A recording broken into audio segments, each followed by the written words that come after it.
हाँ सर, वो क्या है सब्जेक्ट ज़रा बताइएगा। चालू करिए। हाँ देखिए दोस्तों, आज मैंने टेंस पढ़ाया है।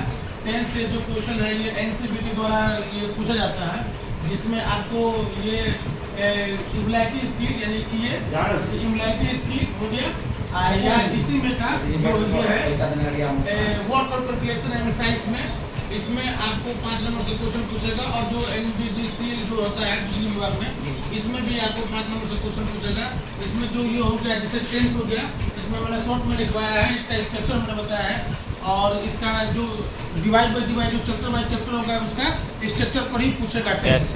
इसमें यह है कि कितने टाइप के टेंस होते हैं। तो ये हो गया टेंस 3 प्रकार के होते हैं, जैसे प्रेजेंट टेंस, पास्ट टेंस और फ्यूचर टेंस। इसका जो प्रेजेंट यहाँ पे जो टेंस है इसका कितने भाग में डिवाइड होता है, तो ये 4 भाग में डिवाइड होगा। जैसे सिंपल प्रेजेंट टेंस या इसको प्रेजेंट इंडेफिनिट टेंस भी बोलते हैं। दूसरा होता है प्रेजेंट कंटीन्यूअस टेंस या प्रेजेंट इम्प्रोसेसिव टेंस बोलते हैं या इम्प्रोसेसिव टेंस भी बोलते हैं, ठीक है। और थर्ड होता है प्रेजेंट परफेक्ट टेंस और चौथा होता है प्रेजेंट परफेक्ट कंटीन्यूअस टेंस। इसका भी स्ट्रक्चर होता है। तो मैंने अभी सिंपल प्रेजेंट टेंस या प्रेजेंट इंडेफिनिट टेंस का स्ट्रक्चर लिखवाया है। जैसे इसको प्रेजेंट इंडेफिनिट टेंस का स्ट्रक्चर होता है सब्जेक्ट प्लस V1 या V5 प्लस ऑब्जेक्ट, यानी कि सिंगुलर सब्जेक्ट के साथ सिंगुलर वर्ब का प्रयोग करेंगे और प्लूरल सब्जेक्ट के साथ प्लूरल वर्ब का प्रयोग करेंगे। यानी P इक्वल टू S और S इक्वल टू P, यानी प्लूरल सब्जेक्ट के साथ प्लूरल सब्जेक्ट के साथ प्लूरल वर्ब, प्लूरल सब्जेक्ट के साथ प्लूरल यानी PP और SS, प्लूरल सब्जेक्ट के साथ प्लूरल वर्ब और सिंगुलर सब्जेक्ट के साथ सिंगुलर वर्ब का प्रयोग करेंगे। जैसे इसमें हो गया सब्जेक्ट प्लस V1 या V5 प्लस ऑब्जेक्ट हो गया, तो हम लोग देखेंगे आवर थॉट रहेगा सिंगुलर रहेगा, तो इसमें सिंगुलर वर्ब 1 का प्रयोग करेंगे और नहीं तो सीधा क्या करेंगे वर्ब 5 का प्रयोग करेंगे। इसके बाद हम लोग क्या करते हैं कि अगर इसमें अफर्मेटिव नेगेटिव बनाना हो तो इसमें क्या होता है डू डज लग रहता है plus not plus V1 plus object. उसके बाद क्या करते हैं और मिडिल इंट्रोगेटिव सब्जेक्ट बनाना होता है तो डू डज को बाहर निकाल देंगे, ठीक है। उसके बाद subject plus V1 plus object. और इन मिडिल इंट्रोगेटिव नेगेटिव को हम लोग को बनाना है तो मिडिल इंट्रोगेटिव नेगेटिव में क्या करता है डू डज को बाहर निकाल देते हैं, ठीक है। और उसके बाद सब्जेक्ट प्लस V1 प्लस इस तरह भी लिख सकते हैं या डोंट लगा देते हैं। और डोंट लगा देंगे तो सब्जेक्ट के पास नॉट नहीं लगाएंगे, तो don't plus doesn't plus subject plus V1 plus object, ये शॉर्ट फॉर्म में डजंट लिखते हैं। नहीं तो इसी का हम लोग ऐसे लिखते हैं सब्जेक्ट प्लस डू हो गया या डज हो गया, डज प्लस नॉट प्लस उसके बाद V1 प्लस ऑब्जेक्ट। जब डू डज लग देता है तो हमेशा क्या होगा वर्ब 1 का प्रयोग होगा। इसी तरह क्या होता है मिडिल इंट्रोगेटिव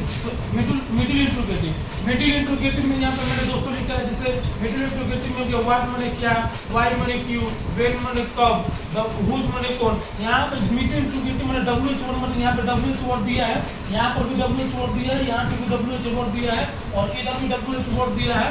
तो जब WH वर्ड देता है तो हम लोग मिडिल इंट्रोगेटिव सब्जेक्ट बोलते हैं। तो WH वर्ड में जैसे what, when, why, whose, whom चीजें हो गया तो उसके बाद क्या होगा डू लगाएंगे, उसके बाद डज का प्रयोग करेंगे, उसके बाद V1 सब्जेक्ट प्लस V1 का प्लस उसके बाद ऑब्जेक्ट का प्रयोग करेंगे।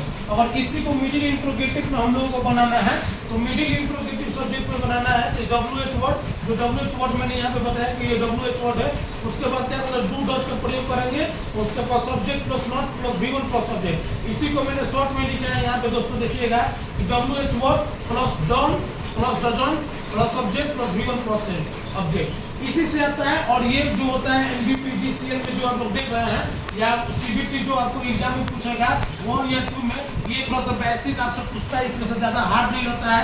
टेंस रहता है, वॉइस रहेगा, नरेशन रहेगा, क्वेश्चन टेक्स्ट से 2-4 क्वेश्चन रहेगा।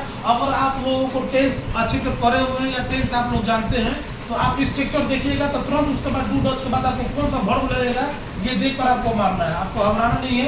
यहाँ पे देखना है कि सब्जेक्ट क्या है, सब्जेक्ट के हिसाब से ही मारेंगे। उसका नरेशन होता है, जैसे हो गया नरेशन में SON होता है ना, तो फर्स्ट सब्जेक्ट उसके बाद ऑब्जेक्ट उसके बाद नंबर के साथ या नाम और नंबर यानी 1 2 3 भी रहता है ना, पहला नंबर सब्जेक्ट के साथ दूसरा ऑब्जेक्ट के साथ नो चेंज। अगर थर्ड पर्सन रहेगा तो नो चेंज करेंगे। उसी के हिसाब से हम लोग आगे भी देखेंगे वॉइस नरेशन को। और इसका ये प्रेजेंट इंडेफिनिट टेंस कंप्लीट हो गया। उसके बाद आप लोगों को पढ़ाएंगे प्रेजेंट कंटीन्यूअस टेंस, इसका स्ट्रक्चर जैसे हो गया हम आप लोगों को बताते हैं 2 मिनट में। जैसे एक सेंटेंस हम लोग लिखते हैं